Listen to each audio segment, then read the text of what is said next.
With over 33 years in the mobile bartending and service industry, he is the guy who brings the party and the joy wherever he goes.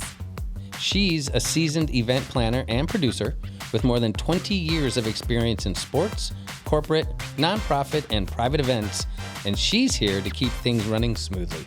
Together, we are hot mics, cold drinks, and untold disasters of the wild, hilarious, and unforgettable moments in the world of events. This is the EventTalk Podcast with Dave and Rachel. Hey everybody, thanks for joining us today for episode 5 of the EventTalk Podcast, Hot Mics, Cold Drinks, and Untold Disasters. We're here with an amazing woman. I'm super excited to hear all of her stories. And then we have Dave over here. I'm going to let Dave do the intro and also tell us a little bit about our mocktail that we have today. Oh, I got to read the mocktail too. Well, I'm happy. I have a good friend of mine I've known forever here, Miss Lisa Cyr.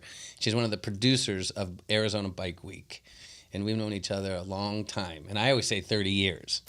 And you're not that old, so I'm not that old. No, I was a mere child 30 years ago, but we have known each other for about 26 years. 26 years. So I'm close. Yeah. Yeah, we met in the industry. You were working Montera. I was working at Montera, the special event venue at Westworld, and I was new to this side of the industry. I had been a corporate meeting and event planner for an automotive manufacturer, and so it's just like making phone calls, picking items off of the menu kind of thing, and then all of a sudden I had to execute the events. I always say ideas are easy, execution is hard. Right. Well, that's a planner. And so I wanted to challenge myself, move to the other side. Let's see what it's like to really make these events happen instead of just telling other people what to do.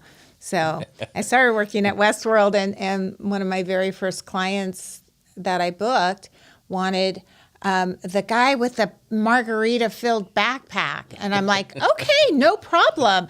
And then I went to the GM and I said, where do I get the guy walking around with a margarita? And he goes, call Dave Foreman. He'll take it. We had a Margarita Man back then. So I had a company called Margarita Man. I called Dave, and he came out personally because I told him I was new in town. I didn't know anybody in the industry. And he, set me up. First of all, he talked me out of the backpack and into the margarita machine. He said it's much more efficient.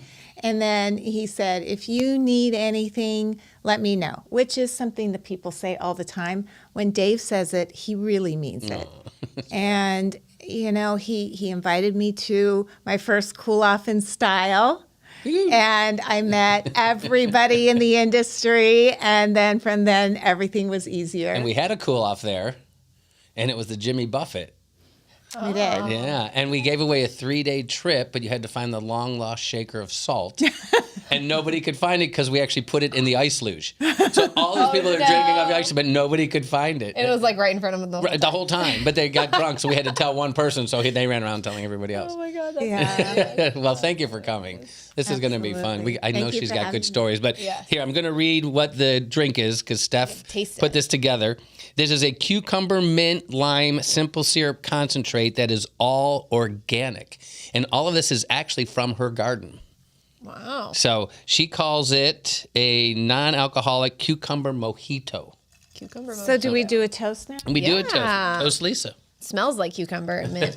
Cheers. Thank you for having me. And we always taste it live and see how our reactions go. That's cucumber.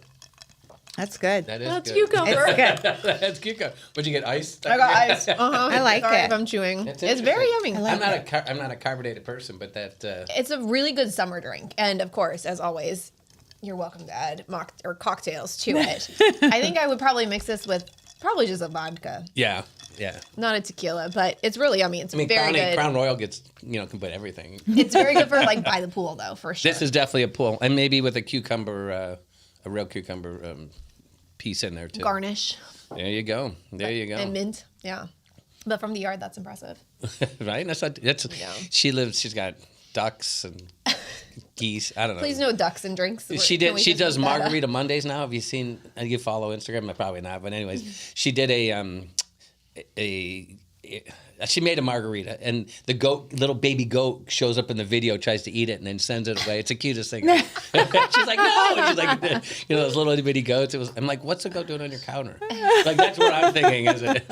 Like, she's got all sorts of stuff. That's hilarious. It's crazy. Yeah. Well, you obviously run AZ Bike Week. How many years have you been doing, I mean, the AZ, not to add age to anything, because you were really young when you started, but this is something that's been going on here in the Valley forever. I mean, I grew up in North Scottsdale area, and I see the bikes and it's motorcycles, not bicycles, motorcycles, right. Just to be clear, driving up. And the one thing, and we kind of were talking about this earlier, is you think, oh my God, there's motorcycles. It's just going to take forever. And they're just so annoying and loud. But these people who attend these events are some of the kindest, most gentle people. And you obviously kind of lead the way for the event. So yeah. Well, I was working at Montera at Westworld in 2000. And it was the first year that Arizona Bike Week came to Westworld. It had been kind of a scattered event. It had been different places and just kind of loosely organized. And it was the first year that somebody had trademarked the name and turned it into a really organized event.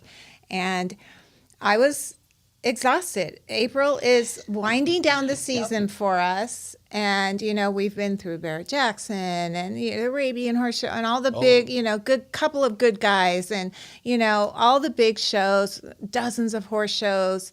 And plus, we were doing about 200 events a year just in Montera itself. I remember one night I had 5 holiday parties going on at one time from one end of the property to the other.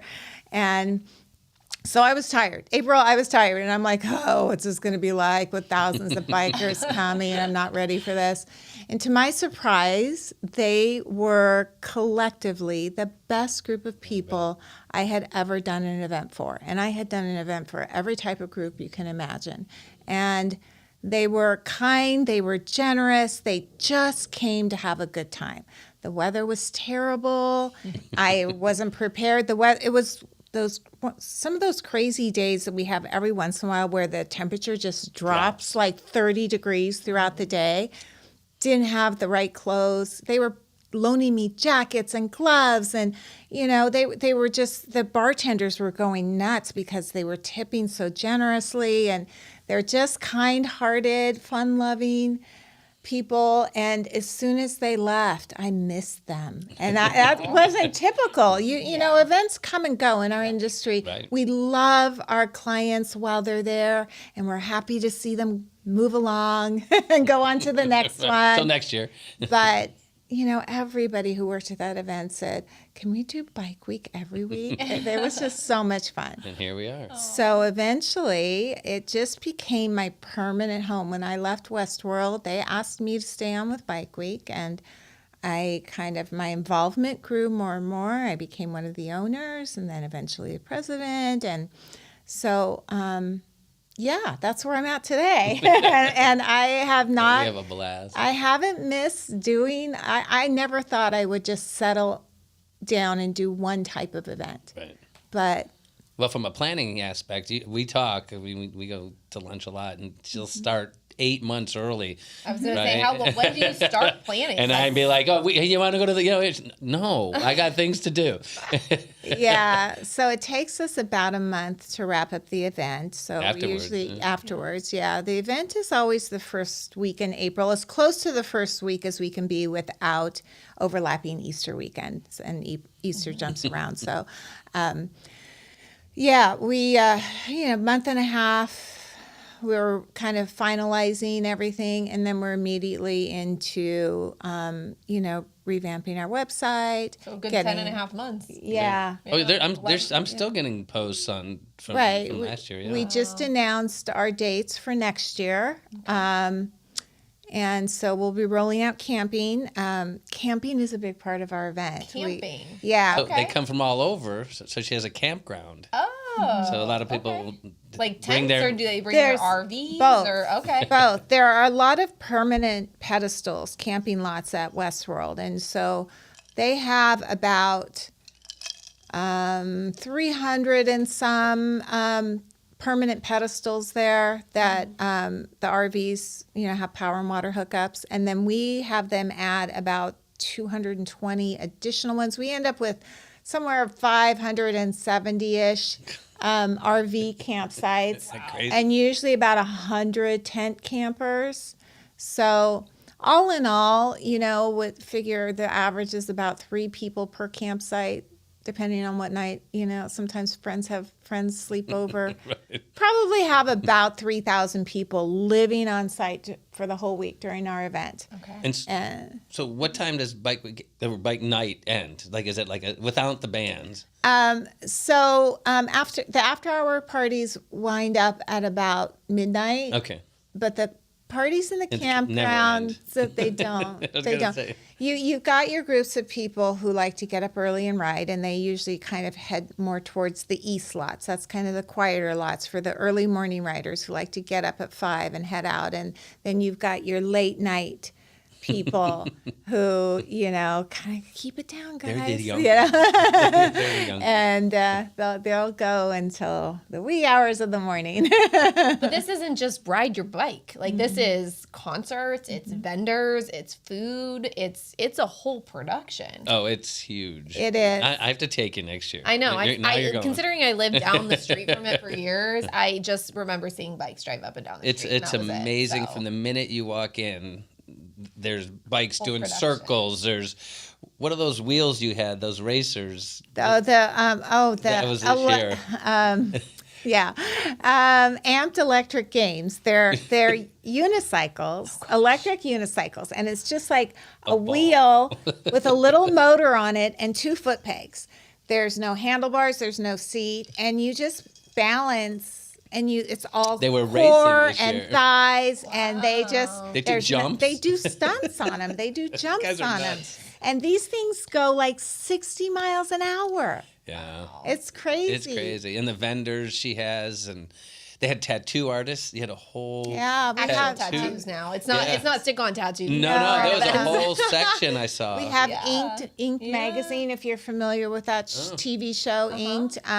They come out with their celebrity tattoo artists and set up a huge booth, and they do on-site tattoos. They're usually booked like for the full day. Like you have to make reservations Jody to get them. And no tattoos. We have IV drip. I'm allowed to get one because we got dogs, and that was my thing. And I still haven't done it because I'm still sissy. Yeah. I even have a tattoo. Yeah. Well, I want a nice. We have a lot of permanent jewelry vendors and IV drips and making a taser. Protection. Mm-hmm. Yeah, we bought her a taser last time. Yeah. We have all different types of vendors in addition to all of the big motorcycle parts and accessory dealers. And we have demo rides where if you're thinking of getting a new bike, we have Harley Davidson, Indian, Kawasaki, Suzuki, all out there letting you test ride them. Wow. Mm-hmm. Yeah, and then I can barely ride a bicycle. I don't trust myself. Some of these bikes, just standing. I was standing waiting for my guests, and some of these bikes are amazing. That it's bigger than a car. Some of these bikes that these guys design, and the sound systems on them. Are just rocking. Yeah, we had 7 different bike shows this year, and each one is was specific to a different kind of genre of the motorcycle world. And so on Wednesday we had the V-Club bike show. This was the first time we had a V-Club bike show, and this is very interesting. It's kind of the lowrider version of motorcycles. Okay. So it came out of the Chicano community in Southern California, like all motorsports trends do. And what they do with these bikes is so incredible. They're like rolling murals, the intricate airbrushing and engraving. And these guys take such pride in their bikes, and they put so much into it. And then when they take them to a bike show, they bring out a lighted pedestal to display them. And, it was incredible. What would it cost? Oh, these guys, a lot of them have as much as $100,000 into their bikes, for sure. Yeah. Isn't that crazy? Mm-hmm. Yeah, they put more into customizing their bike than they did when they bought it, and it's interesting because you remember back when we were in high school, you get when you buy a car, you would start doing stuff to it. You put in your own sound system and all these different things. And, and that was the trend. And people don't do that with their cars anymore. You buy a car, you drive it out, and that's it. You buy it with all the accessories you want, But in the motorcycle world, it's still very much like commonplace to buy a bike and then start to put your own handlebars on it and your own pipes, your own exhaust. I mean, everybody a lot of those. does little things to their motorcycles when they buy them. Right. Some people do a lot. So, whether they're doing performance enhancements or cosmetic enhancements, it's up to them. So, yeah, the VICLA show we had well over 100 bikes in that show. In that division. And so a lot of them came from, California and Texas and all of the neighboring states. And it was, geared really towards the Hispanic community. We hadn't had anything specific for the Hispanic community. So that was great. That was really fun to do that. And then Thursday, we had an all-women's bike show. Oh, right.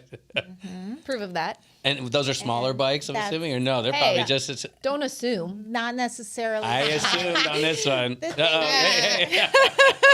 Oh, bad Dave. Well, bikes are heavy. They Okay. are. I mean, I had a motorcycle at one point, but Well, it wasn't that heavy, though. There's different classes. There's Right. cruising and sports bikes and things like that. The thing is have that rockets. women have different priorities when they're customizing their bikes. So the bike show field was kind of almost off limits to women because they knew the judges wouldn't pick them just because, they tend to be more blingy and bright colors and things like that they wouldn't win. So having a women's only bike show was important to us because, we have different priorities when we're customizing our bikes than the men do.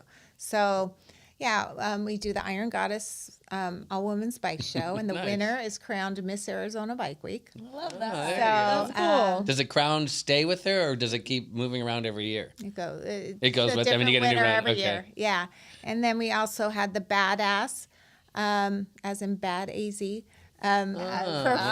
Performance bike shows. And I always say the performance bikes are more about the go than the show. Okay. So these are the ones that are meant to perform, move Wheelies, fast, handle that kind of well, stuff. things like that. And then Friday we had the Rat's Hole Bike Show, which is the longest running bike show, I think, in the country. And this was kind of a big nod to us to get this because they only go to the very biggest bike shows in the country. They, do Daytona, they do Sturgis. They don't do a whole lot of other shows. And so for the Rat's Hole to come to Arizona Bike Week, it was a big deal. And it got us a lot of recognition for sure. Oh, good. Mm-hmm. And then Saturday we had our sound competition.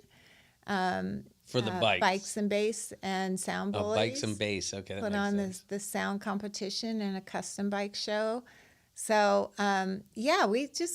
we had a lot of bike shows this year. That sounds That like sounds good. I mean, they're loud. I can imagine how Logistics. loud some of these are because Yeah. just The waiting. sound competition is is huge. crazy. Right. It's crazy. full blown. The systems that these guys put into their bikes are just incredible. Right, and setup and everything is that takes a while because the stage and all of that. Yeah. So I bet you have some good stories. I was going to say, do you have any disasters, unforgettable kind Well, of we disasters? talked about out there. I don't know if I can bring it up. That we when we said Shinedown, We lost power. we lost power. yeah. And again, that's probably not good for a band, but Yeah. they were very fun. They threw out Shinedown hats is a and they were phenomenal great. group And of guys. nobody in the I was in the crowd and nobody was booing. I mean, we all just hung out and Yeah. kept drinking our drinks really. Yeah. And Bars just went up. waited. We knew it was going to be taken care of. It wasn't that big of a deal. But to Yeah. you behind the scenes, Well, it was there's- probably a big deal. There's as you know, there's no such thing as a perfect event. There's only an event that's perfect in the eyes of the attendees. Yep. So That's the why we're most doing this. important thing is to handle all of the disasters and make them transparent to anybody who's Right. there as a guest. So, I remember when KORN arrived. Oh, I remember They were out of the country. They had just flown into the country for one show only, and then they were going right back out. And they got there, and one show only, your show. Right. Not just one show. It We were was at that one, AZ Bike Yeah. Week. Megan That's pretty KORN. cool. Yeah. so their front man, Jonathan, he has this amazing mic stand. Remember, it's like all the skulls and stuff like that. It's an incredible. It's like a work of art for sure, and it's a big part of their production, And evidently, when it was coming off the plane, they dropped the crate that it was in, and it shattered. Oh no! And they were like beside themselves when they got to the venue, and they said, "We've got to have this rebuilt. It's got to get shipped back out of the country tomorrow, like tonight, right after the show." And they didn't even know because it was dropped in the case. They didn't. Well, I mean, they had inspected it, but the crate. I mean, it's like a big wooden crate that they transported in, and it was just destroyed. And so, fortunately, my business partner had given free tickets to his contractor who'd done some work for him at some of his properties, and he knew he was on site because he left his name at the gate. So he called him up. He said, "I know you came out here to have fun, but I need you to do a little build for me." So we rebuilt the crate for him because What a community. they were like, the last thing you want is a band going on stage with anxiety. So we got it all fixed. Relax, Jonathan. You're good to go. This is when friends and vendors come in very handy when you need those favors. Exactly. He's just looking for his tools. He didn't bring his tools, though, did he? No, I'm just kidding. Yeah, and he just ran across to Home Depot and got the lumber and whatever he needed. But That's crazy. I mean, how often can you say you built the case for KORN either? So that, I'm Right. sure he enjoyed that. I remember one band. It was a classic rock band, and they were supposed. I'm not going to say who this was, but they were supposed to. They're getting ready to go out on stage for sound check.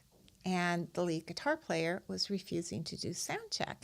And somebody called me back to the dressing room, and he was going on and on about where his stylist was. And I'm thinking, I don't even know what that would. I'm figuring it has to have something to do with his instrument. And he's like, if there's not a stylist here, I am not going out on that stage. I'm not going to do sound check. And I'm like, I don't know what he's talking about. And I go, okay, I'm trying to think, is there a Guitar Center near here? I don't know, And so I go, well, tell me what it is and where we can get it. He goes, and he holds up his iPad. And he goes, like a Best Buy or something. I go, you mean a stylist? And he said, yes. And like I a said, pen. Oh like my a- God. why does he use that? Like, does he write the lyrics on his iPad or something? I don't know. I was thinking like hairstylist Right. when you said eyebrows or I was thinking it was some kind of musical piece too of funny. equipment. So run across the street to Best Buy, get him his stylus. Evidently, they wanted to play video games when they were done with sound check, and they needed a stylist to do that. And so I wouldn't check go on them. on. I like, are you okay? And they're sitting there playing video games with this little stylus. And I said, are you okay now? And he said, yes. And when you go out there, you don't tell them we're playing video games back here. Tell them it's nothing but hookers and blow. Oh my God. We have an image that we have to do. Were they kids? Oh my goodness. No, They were kids? it was a classic rock band. That's too funny. Yeah. The stylist, so they wouldn't go do sound check until they got No, the he was- stylist he was- to play video games he was- after sound Right. check. He was just being cranky that Thanks. he wouldn't be Isn't able that to play funny? his video Driving us games when he got crazy. back. Yeah. Those guys, I mean, if they're 70s and the 80s were their year, right? So they probably had their butts kicked for a long time. But I love the image persona. No, we're not playing video games. It's this other thing. Chicks and blow. Exactly. Oh my goodness. I should have been backstage. Yeah. Yeah. Wait, oh, That's a button one. That's a button one. Oh my gosh. Hold on.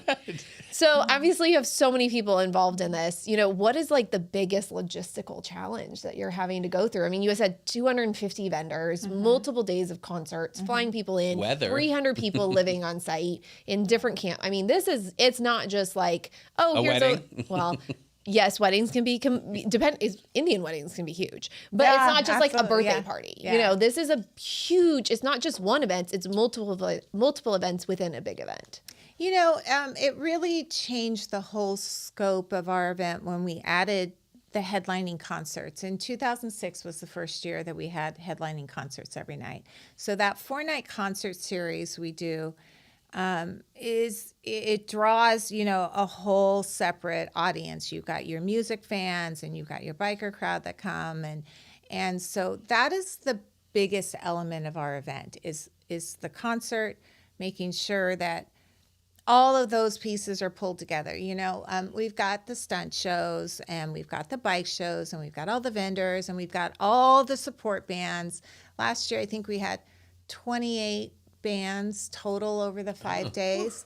That's right, because you have them down in the Yeah, and most of them are pretty self-sufficient. All the local band, we really support our local music scene. We have a battle of the bands for people to compete to play on the stage. I usually get about 120 to 140 bands submitting. So, we have a competition, but they come in, they do their job and all that stuff. But, the big rock stars, it's a lot of work and there's a lot of things that can go wrong, Interesting writers. Yeah. This year we had a headliner cancel on us 3 weeks before. Oh, yeah, I remember that. Yep. And that was rough. But it turned out better. It turned out great. Five Finger Death Punch had some kind of emergency and said they couldn't do the event. We'd had tickets on sale for 7 months probably to go see them. And somehow a miracle happened and Marilyn Manson was available. Wow. And the reviews, everybody loved it. Marilyn Manson is putting on an incredible show. Good. He got sober a few years ago and it's like a whole new Marilyn. His show was incredible. It was so good. Yeah. Yeah, all the reviews, everybody once it changed, even the people said, "Oh my God, this was going to be better." Yeah. Not that Five Finger Death Punch is called.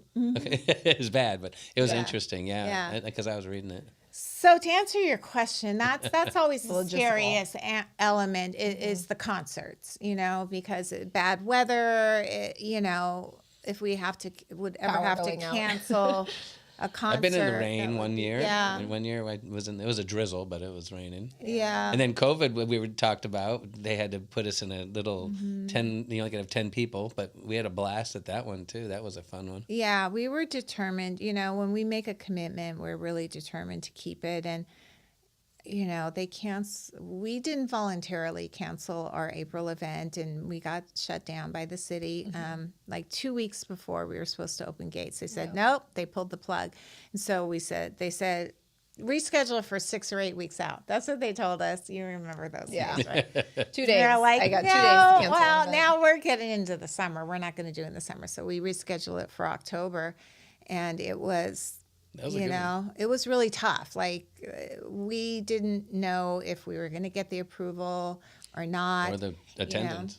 We had to make a lot of restrictions and concessions to put the event on, but we were determined to fulfill, our promises to our attendees that if we could do it, we would do it. And we did it. And we were like at 25, our maximum was 25% of our normal attendance, I think. We had to have all kinds of sanitation things. And like we had to go in and spray down the porta johns between each use. And like there were hand sanitizers everywhere and everybody had to wear masks. And, so, but we did it. And, we did the first concert series since COVID started in October in the state. We did social distancing and all that stuff. And we pulled off a successful concert series. There was not one reported cases of COVID. Nice. As a result of our event. Outdoor events. Mm-hmm. I think it was hard on us psychologically because, we throw parties for a living and all of a sudden they say, oh, what you do can kill people. Right. And that's hard. I know I felt a certain type of way about that it was like, what do you mean? We bring people joy. Right. All the time. We don't do anything dangerous. I have alcohol and you got so concert. It was hard to wrap my head around, Our industry was the first to shut down, large gatherings of people, the last to open up. And it was it was tough, you know. It was. What do you do? You throw parties that nobody knows about? I started shopping for old people. That's what I did. I ran errands. I worked for in a people. retail store. That couldn't get out. I Right, ran remember errands that. for I remember people that shouldn't be out. Yeah. You know, I That's mean, cute. that's kind of the way I was raised. Strong, protect those that are vulnerable, and you know. So, All right, well, are there any good stories of behind I'm the curious Uh-oh. what the best rider for your artists were, like the one that you just didn't expect. Like I've had Camus wine on some, I've had Air Force One shoes on some that they had to have, and then it rained. And like they a didn't even wear request? 'em. Yeah, so the riders are like what the Yeah. artists request. Oh. They have in their trailer or on stage for them or something like that. Persian rugs had to be on the ground. Really? Oh yeah, like the riders can be, Mine would be super extreme. You know, green M&Ms only. You know, stuff Yeah, like that type of stuff. Okay. What do you do get you- those? I mean, yeah. Well, certainly the writers are typically several pages. Just the hospitality writers. Forget the production writers. That's a Yeah. whole other book. But the hospitality writers always have interesting items on them. And I remember, you know, when I first started handling the backstage aspect of it, when we first started doing concerts in 2006, and I was kind of getting used to it. And there was always like cans of tuna on there, like 2 cans of tuna. That's it. The Just- pull-off ones, or did you have to have just it two- like a it can didn't opener say, too? Just said 2 cans of tuna, you know? And I finally asked the bass player from Someone has a Blue cat. Oyster Cult, because he was such a nice Blue guy. Oyster, good job. Tuna. Good So I'll tell you that the bass player, his name is Danny Miranda, for Blue Oyster Cult, toured with Blue Oyster Cult in the fall and with Queen in the spring. Oh, wow. I said, you might possibly be the coolest guy I've ever met. Can you Right. imagine, like, you Right. play with 2 such amazing bands? Well, cool. Anyway, he was a great guy. And I said to him, I'm walking by looking at all the stuff we'd set out for him, Tuna. and I go, can you tell me why writers always have cans of tuna? Nobody ever touches them. He goes, my guess is somebody had a pet cat on the tour bus Yeah. at one point in time, and then the cat died, and they never took it off. off. Right. Oh my I bet God. you that's it. Yeah. So cats like That's tuna. so funny. I was thinking a good source of protein, like if you were like hungry and That's didn't want too like funny. the calories, You get but chicken. So I stopped buying the cans of tuna because Yeah. nobody ever touched them. And then one band shows up one day and says, do you have my any tuna? canned tuna? No And I way. go, What are the for odds? what? Because he had a couple of weird things. He had like a bottle of Tabasco sauce, which wasn't that odd, and a whole avocado, and then canned tuna. I didn't have the canned tuna there. Nobody ever eats it. He goes, well, every day for lunch, I eat half an avocado with a scoop of tuna drizzled with Tabasco sauce for lunch. That's my lunch every day. And I'm like, I'll get Tuna tuna. with Tabasco. Have you ever had tuna with No. Tabasco? I've had it with cocktail sauce. Huh. It's kind of like a shrimp cocktail. Had it with but- Miracle Whip. Yeah. no thanks. Yeah. I'm good with any of I that. know it doesn't make Very sense. interesting. Yeah, so because sometimes they do have things on the writer, like little test items, just to see if you read the writer. Oh, there you go. So you kind of try to figure out, do they really need That's these? standard, huh? I remember one time they had crew socks on there, and every writer has black Sharpies on in Yeah. case they need to do. And so Black towels, hand towels. my not hospitality washcloths. gal walks into the dressing room with the crew socks and the black Sharpie. She goes, "Are you guys making sock puppets?" That's good. That's hilarious. But I think the all-time weirdest single item was baby organic coconuts and steel straws. And this particular band would plunge the straw into the baby coconuts and drink that right before they went on stage. So is it a tradition or is that a health thing? Cleanse their Well, No, they were maybe it's from Rosa. California. Okay, you so know? there you go. Aren't you from California? The bands from California, it's so funny, this one tour manager, he says, I need 3 trash cans, one for glass, one for plastic, one for this. And I'm like, okay, but when the guys come by, they're going to throw everything into the right. same dumpster. That's funny. Your next mocktail is the coconut with the metal Right, straw. right. Exactly. It will puncture it though? I guess it will, huh? Metal, yeah. They did it. Well, that's why they have to be baby coconuts. Oh, They're okay. not that So they're hard. not so hard. I guess. I don't know. I didn't know either. That's too Yeah. That is quite memorable. For sure. Yeah. Oh my goodness. Well, our time is actually coming to an end. It's Oh so my crazy. goodness. I funny. know. I Like know. flew See, by. next time we'll do a double with We're just her. gonna have to have you back. Bring her back. Stories are just incredible. But thank you thank so you. much, Lisa, for joining us. thank you, Rachel. I'm super excited to attend AZ Bike Week next week, next April week. or next week. Next April 8th through 12th, 2026. There you go. There we go. Yeah. So make Guess sure. who I'm bringing next year? Me. Right. And I'm not Well, working. and Megan. Oh, well, yeah, Megan, for sure. She has Friday off now, so. Nice. awesome. But Yeah, thank no. you again. And a Thank dad-daughter you. So date. excited. Thank everybody for joining us online. We really appreciate you and all the time you are spending with us to hear all these amazing stories about untold disasters in the event space, learning, educating, sharing. So thank you guys again, and we will catch you next time. Thanks for tuning into the EventTalk Podcast, hot mics, cold drinks, and untold disasters, where every event has a story. A big thank you to our guests for their laughs, stories, and lessons. If you loved this episode, don't forget to subscribe, leave a review, and share with your fellow event pros. Until next time.